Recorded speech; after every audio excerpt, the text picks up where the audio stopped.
Ini semoga saran kami luar biasa nih pagi hari ini. Astung kare Om Awigena Mastu Nama Sidam luar biasa nih semeton yang sampun rauh ring wakilan Purwokertojaya, boleh tepuk tangannya luar biasa nih. Bapak Ketut Jono selaku ketua yayasan kita, dan tentunya narasumber yang luar biasa, Om Swastiastu. Niki boleh kami sampaikan niki acaranya luar biasa. Kenapa luar biasa? Dalam waktu sesingkat-singkatnya seperti proklamasi tahun 45 kita nih, tetapi karena semangatnya luar biasa, kerinduan kita untuk mendapatkan pencerahan. Perkenalkan Tiang ini memandu acara ini tadi yang pun disampaikan, voice over ya, MC juga ya gitu ya. Jadi kayak tupeng di Bali itu tupeng pajegan, perannya gitu. Itulah luar biasanya kan kita nanya. Om Rahmat asli nama Om Atmu sudah memesuah. Om kesama sampun yang nama suah. Om Sri Pasupataya Empat mengadakan acara seminar. Ya. Kebetulan Puja Wali Kelima Papan ini sangat berjasa, ya, spesial bagi kita karena setelah Puja Wali ini kita akan melaksanakan renovasi di Utama Manado, di mana kondisi Utama Manado kita ringgitnya ada yang sudah mulai rapuh dan juga ada yang retak, ya. Jadi itu salah satunya terkait dengan tema seminar pada hari ini, yaitu kewirausahaan Hindu jalan menuju sukses. Ya, tema ini sangat relevan. Ya. 87034, wanita nampun 11 orang mungkin yang sudah join.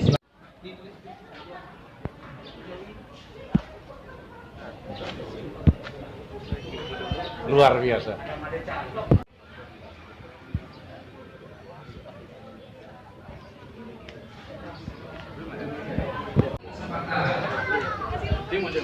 Waktu habis. Om Awigena Mastu Nama Sidam. Terima kasih Bapak pembawa acara dan tim media sosialnya Banjar Tangerang di balik layar luar biasa. Saya mengaturkan pengajar 5. Om Swastiastu. Poin ini, Bapak dan Ibu sekalian, satu isu penting yang menjadi hal yang menjadi perbincangan kita adalah tentang kewirausahaan. Kewirausahaan itu ya, menjadi sebuah isu yang sangat penting sekali di dalam era 5.0, 4.0 atau di abad ke-21 ini. Proyek-proyek yang dibangunnya sukses dan mendapatkan berbagai penghargaan. Beliau seorang wirausahawan Hindu yang kreatif. Beliau juga adalah seorang Hindu yang militan. Ya. Untuk lebih detailnya, silakan Bapak dulu. Oke. Untuk lebih detailnya, Aji Sabto akan menampilkan profil beliau dalam tayangan berikut ini. Narasumber kita yang kedua, beliau bergabung secara virtual langsung dari Bali, yaitu Bapak Imade Gunada. Beliau adalah petani sukses. Jadi dalam, ya tepuk tangan boleh. Jadi ketika kami bertanya pekerjaannya kita tahu apa Pak? Petani MBA. Ya, beliau adalah CEO dari Yayasan Sewanam Karya Kreatif dan saat ini juga beliau adalah dosen di Sekolah Tinggi Agama Hindu Dharma Nusantara Jakarta. Beliau adalah contoh milenial, ya, generasi milenial yang sukses, aktif di berbagai kegiatan, ya. Nah, itu ternyata beliau adalah seorang golfer juga ini. Nanti siang langsung main nggak ini? Itu dengan Pak Wayan ya. Ini Bapak Ibu Umat Dharma, narasumber kita sudah hadir secara virtual maupun secara luring. Saya akan bagi sesi ini sampai dengan sebelum pukul 12. Nanti kita akan berikan kesempatan kepada masing-masing narasumber untuk menyampaikan paparannya atau sharingnya masing-masing di 15 menit. Kita akan dengarkan beliau bertiga terlebih dahulu, baru kemudian kita akan lanjutkan dengan sesi diskusi dan tanya jawab. Untuk sesi yang pertama, saya akan persilakan kepada Pak Wayan untuk menyampaikan apa yang ingin di-sharing untuk rekan-rekan ataupun umat sedharma yang sudah hadir baik secara daring maupun secara luring. Ibu sami-sami Om Swastiastu. Om Awigena Mastu Nama Sidam. Semoga pikiran baik datang dari segala penjuru. Lagi bagi moderator yang saya hormati,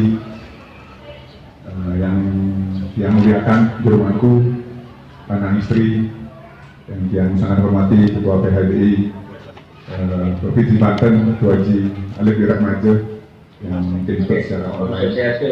Sosialisasi bagi yang saya hormati juga Ketua PHDI Kota Tangerang, partner kami dulu sebagai kalau umur yang 15 tahun bekerja, yang 15 tahun sebagai kontraktor, malah kontraktor internasional, namanya PT Truba Jurong Engineering. Dari Indonesia, seluruh Indonesia, pembangkit listrik, tenaga uap, tenaga gas, sampai ke Arab Saudi, sampai ke Argentina, itu perusahaan kita loh, Truba Jurong Engineering itu yang membuat. Nah, kami hanya jadi kontraktornya. Waktu dia eksodus dari BPKP tahun 98, itu di Truba Jurong itu selalu punya mimpi bagaimana kita menjadi EPC company. EPC itu Engineering, Procurement, dan Construction. Jadi merancang suatu kawasan pabrik, kalau singkatnya pabrik semen atau pabrik listrik, dari tanah lapang menjadi mengeluarkan minyak atau mengeluarkan listrik. Nah, itu pekerjaan EPC, Engineering, Procurement, pengadaan mesinnya segala macam, sampai mengkonstruksinya.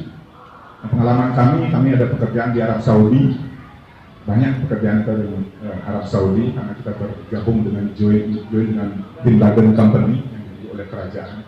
Jadi dihitung oleh engineer kita bahwa EPC komponen construction hanya 7% sampai 12% dari 100% volume pekerjaan juga gitu, Truba Jurong itu.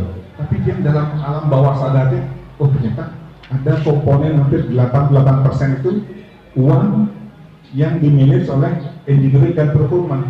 Ada bagian yang tidak di construction. Jadi alam bawah sadarnya menggerakkan seperti itu. Dalam perjalanan hidup, ternyata developer itu sama dengan EPC. Dia merancang, dia mengajukan izin lokasi, dia mengajukan site plan, dia merencanakan pembangunan, dia menunjuk kontraktor, baik itu infrastruktur, rumah, segala macam perizinan, legal aspeknya. Nah, sampai menyerahkan rumah ke konsumen, itu EPC. Jadi maksudnya Bapak Ibu jangan takut bermimpi. Kadang-kadang alam bawah sadar kita ini bekerja jauh melebihi dari apa yang kita bayangkan secara sadar. Ini kan jadi yang ingin menyampaikan bahwa antara kontraktor dengan developer itu bedanya jauh. Kalau kontraktor dia punya kontrak 1 tahun, 6 bulan sudah jelas untungnya 10-15%. Tapi kalau Bapak Ibu jadi developer, iya kalau laku 1 tahun, iya kalau laku 2 tahun 1 cluster, iya kalau laku 3 tahun, iya kalau laku 5 tahun, habis nih. Ini banyak deviasi, banyak resiko, banyak ketidakpastian. Di sini seninya seorang yang tadi pagi yang sempat bicara sama Tuan Haji, moderator. Di sini seninya bagaimana kita berkorban dalam arti ngerep sarira kita, hawa nafsu kita tidak untuk ekspansif, sehingga kita bisa menuntaskan apa yang kita janjikan.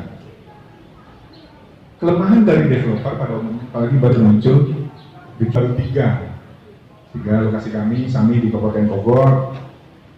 Jadi kembali di developer ini penuh dengan ketidakpastian. Bagaimana kita memitigasi, bahasa kerennya kan,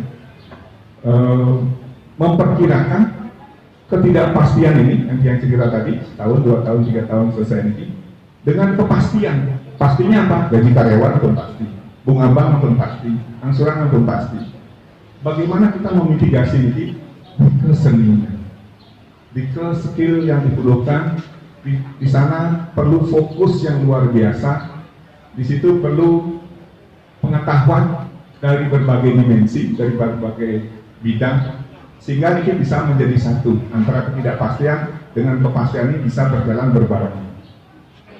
Di sana kuncinya. Generasi muda yang ingin menekuni di bisnis developer adalah bagaimana Anda bisa merangkai teka-teki yang seolah tidak menyatu. Tanah sendiri, arsiteknya sendiri, perizinannya tentu kita sebagai orang pendatang di sini sendiri, penjualan target pasarnya sendiri, tim yang menggarap yang perlu pendekatan ke pemilik tanah, perlu pendekatan ke bank, perlu pendekatan ke pemerintah daerah, tentu tersendiri. Ini kan teka-teki puzzle yang harus kita rangkai jadi satu sehingga dia ada artinya, memberikan nilai tambah. Terus Bapak Ibu Mas Saudara, dari 15 menit yang beliau sampaikan banyak hal yang bisa kita pelajari, banyak hal yang bisa dicontoh, terutama adik-adik generasi muda. Di sana ada learning point yang tadi beliau sampaikan, bagaimana kreativitas, bagaimana keberanian, bagaimana kita mau keluar dari zona nyaman. Mudah-mudahan habis ini ada di antara kita yang mau mampir ke selaras-selaras tadi, ya, dapat harga khusus ya, biar selaras dengan pendapatan kita gitu maksudnya Pak ya. Saya akan persilakan Pak Made Gunade langsung dari Bali untuk menyampaikan sharingnya sama Bapak, waktu Bapak 15 menit kira-kira. Dipersilakan Pak Made. PHK dan harga yang mana-mana yang keliling yang mengguna banyak kami di Kabupaten APC di malam sampai yang rilis 30 tahun lalu. Nah, mulai kemarin di masa COVID ini sangat luar biasa. Peluang kemana saya mampir pasti yang saya dengar adalah PHK ini. Ujung-ujungnya sedih, kehilangan kerjaan segala macam itu di PHK. Tekad itu mengalahkan segalanya. Jadi ada namanya rumus perubahan. Rumus perubahan itu tidak akan terjadi Bapak dan Ibu apabila kita hanya memiliki kemauan, ya disertai dengan langkah kita untuk menggenjot resistensi yang ada, ya, mengalahkan resistensi yang ada, ya. Kemauan itu perlu diikuti dengan first step, gitu, dengan langkah awal, keberanian mengambil sebuah resiko. Jadi Bapak dan Ibu sekalian, banyak sekali tadi learning point yang beliau sampaikan bahwa konsep-konsep ajaran agama Hindu itu digunakan di dalam beliau melaksanakan bisnisnya. Tadi ada Batuang Asi, ada Tri Hitam Karana, ada Satya, ada kebenaran yang beliau menjadikan sebagai value di dalam bagaimana beliau memulai bisnis dan lain sebagainya. Baik, Pak Made nanti disimpan dulu beberapa tips-tipsnya, mungkin nanti akan ada pertanyaan. Sekarang saya sisi yang berbeda, mungkin juga dari sisi yang sama. Beliau juga adalah seorang CEO sebuah yayasan kreatif anak muda, ya. Kemudian dia juga adalah seorang dosen, jadi bisa memberikan ulasan-ulasan dari segi mungkin filsafatnya secara agama Hindu. Saya persilakan Pak Indra. Baik, terima kasih moderator atas kesempatannya. Boleh saya berdiri aja ya? Jadi ada beberapa hal yang menurut saya menarik dalam bisnis. Sukses apa sih? Sukses itu adalah mencapai tujuan. Tujuan tidak selalu tentang uang, iya kan ya, begitu ya. Ada orang yang kalau ditanya di kelas, misalkan di wirausaha, tanya mau jadi apa?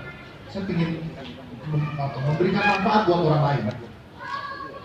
Dengan punya usaha bukan hanya memperkaya diri dia sendiri, tetapi dia bisa meng-hire orang, kemudian orang tersebut bisa membiayai keluarganya, itu manfaat buat saya.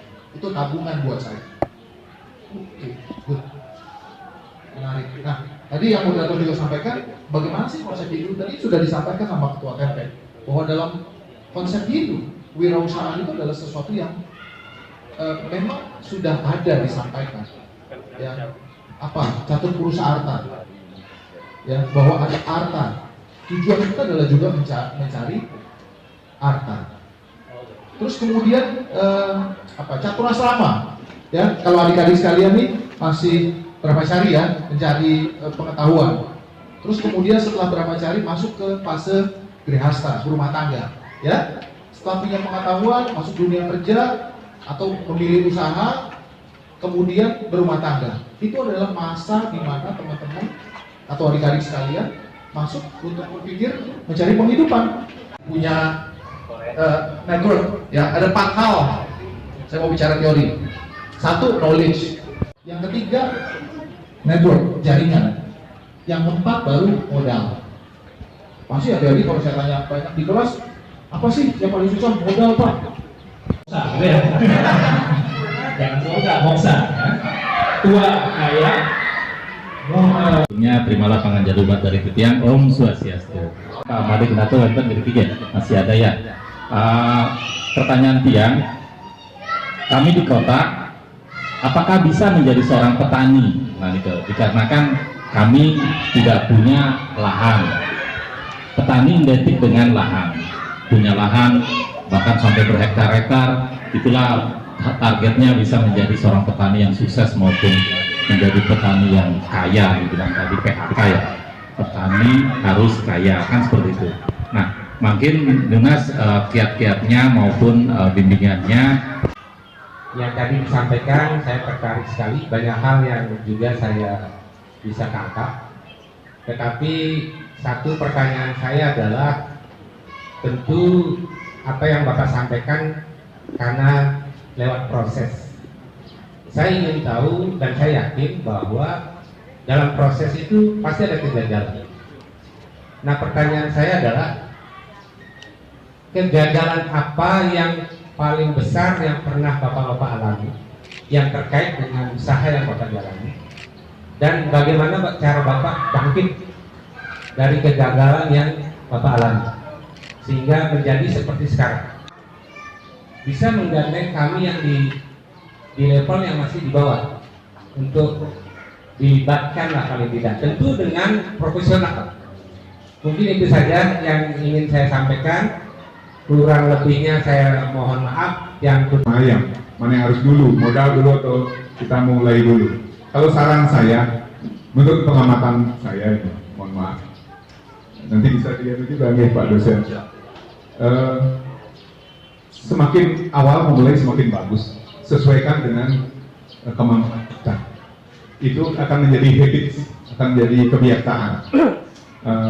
Kami juga bukan ujuk-ujuk ada modal enggak. Kalau saya orang kaya, nggak mungkin saya kuliah di STAN kan. Sekolah STAN itu kan sekolah tempat anak ngirit. Jadi internasional seperti itu. Jadi pelan-pelan. Dan tadi yang bilang nyatakan dari awal, jangan sia-siakan kesempatan. Bagaimana kita bisa memanfaatkan kesempatan dengan baik? Itu intuisi dibilang sama orang. Intuisi itu timbul kalau kita dekat dengan yang nomor satu tadi dari Pancasila. Begitu dekatnya aman dengan penciptanya. Kita memulai sesuatu usaha, jadi dua kali nih, vice versa. Senengin apa yang kita bisniskan, dan bisniskan apa yang kita senengin. Sampaikan Pak dosen, Pak Indra, banyak umat kita yang kena binomo lah, segala macam. Kalau boleh dia kasih tip satu, something too good to be true is too good to be true. Apapun kalau sudah muluk-muluk, harus dipercaya. Mending kita memulai usaha kos-kosan atau usaha tadi dibilang apa namanya Pak, menjual kembali, reseller. Tetapi itu Anda fokuskan. Katakan Anda rugi di situ, Anda punya pengalaman. Oh, saya ditipunya begini Pak. Daripada Anda mempercayakan uang Anda ke orang lain yang tidak bisa Anda kontrol. Nah, ini mungkin salah satu tips. Kita harus jaga profesionalisme. Yang welcome Pak Nyoman, silahkan. Kami punya standar, dan standarnya nggak rumit-rumit amat. Tentu kalau yang tidak lebih efisien, lebih advance, lebih canggih dari pemain-pemain besar, tentu kami tidak bisa mendekati mereka. Nggak bisa Dan bagaimana move on-nya? Mungkin satu kalimat, dua kalimat.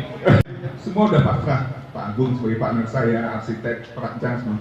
Bapak Ibu bisa bayangkan kami punya lokasi yang pertama itu yang belajar banyak. Dari hanya punya tanah kami hanya 2000 meter, berkembang 2 hektar, terakhir 6 hektar, dan sudah sold out 300 unit. Singkat cerita, waktu kami modal pas-pasan, modal dari kantong sendiri aja, udah nggak gajian kan, belum dapat fasilitas dari bank. Kita sudah mempondasi karena kita normalisasi sungai kecil lah untuk irigasi. Tiba-tiba boleh panik. Saya panggil kontraktor saya, Pak Arif, saya punya uang sekarang, tapi saya yakin sampai sebulan saya ada uang. Perbaiki, jangan sampai ada bekasnya. Nah, itu yang kami lakukan. Begitu tidak bekasnya, sementara ya kami berkembang dari hanya 2 hektar kemudian jadi 6 hektar. Jadi apapun yang terjadi dalam proses kita melakukan bisnis kita, jangan menyerah. Apalagi Anda sebagai top leader di sana, Anda harus tenang, berpikir, tapi jangan tenang tidur di rumah. Segera ambil tindakan. Lakukan perbaikan yang segera, boleh bilang tanpa meninggalkan jejak. Itu bagian dari pembelajaran. Apapun at any cost, karena kita ada komitmen di sana. Ini kan semua pertanyaan-pertanyaan yang sudah disampaikan baik melalui chat maupun melalui langsung. Mungkin 3 menit Pak Indra ya. 3 menit. Diri saya kayaknya dengan itu nggak pas gitu ya. Jadi kita punya target kita sendiri. Saya punya effort apa sih, saya punya modal apa, dan bagaimana menurut Bayu kayaknya saya punya target di usia sekian maunya jadi begini, usia sekian jadi begini, sampai suatu saat menjadi sangat besar lah, gitu ya, kebahagiaan juga jadi besar. Bilang dengan ramai istilah ekosistem, ya. Ekosistem itu adalah keterhubungan antara petani, orang bisa produksi, tapi they don't know how to sell, gitu ya. Mereka nggak tahu gimana caranya menjual, ya. Mereka bisa produksi, petani, tapi nggak akan jadi petani bagus kalau mereka nggak punya kemampuan seperti Bang Ade, membangun relasi dengan McD, Domino, itu skill khusus. Jadi makanya kalau di kelas kan ada ya input, proses, output ya. Inputnya itu lu bikin, prosesnya bagaimana memberi nilai tambah, outputnya kemana kita jualnya. Urutan pertama dalam usaha yang akan kita lakukan, ya Pancasrada merupakan dasar yang utama. Yang kedua adalah memulai bisnis perlu keberanian, perlu kolaborasi, perlu konsistensi dan persistensi. Kemudian yang ketiga adalah kita perlu jeli melihat tantangan, ya, melihat tantangan menjadi sebuah peluang. Ajaran tentang Satya menjadi landasan utama juga di dalam membangun bisnis, komitmen dan kejujuran untuk menghasilkan kejujuran sehingga menghasilkan sebuah kepercayaan. Kemudian tadi juga disampaikan jangan lewatkan sebuah kesempatan, ya. Bentuk kebiasaan baik untuk memulai sebuah usaha, segera mulai, senangi apa yang dijadikan bisnis dan bisnislah apa yang disenangi, seperti itu ya. Kemudian pengalaman adalah penting, gunakan pesaing sebagai motivator dan perlu corrective action segera. Jangan takut gagal, dibutuhkan sikap tenang dan jangan pernah menyerah. Kemudian tadi yang terakhir disampaikan adalah bagaimana kita menjalin relasi, membangun ekosistem dan saling memberdayakan. Konsep Tri Kita Karana perlu kita jalankan dan kita implementasikan di dalam kegiatan sehingga kita tidak hanya menjadi seorang entrepreneur tapi juga menjadi seorang sociopreneur. Itu Bapak Ibu Umat Sadarma yang dapat kami simpulkan dari beberapa diskusi kita. Oleh karena itu Bapak Ibu, terima kasih atas kehadirannya, partisipasinya di dalam proses diskusi ini. Mohon maaf apabila ada hal-hal yang kurang berkenan selama kami memandu dalam proses diskusi ini. Titian sinam untuk para pesanti. Om Santi Santi Santi Om. Ketua PHDI, Ibu Sri Madiate bisa menyerahkan plakat ini ke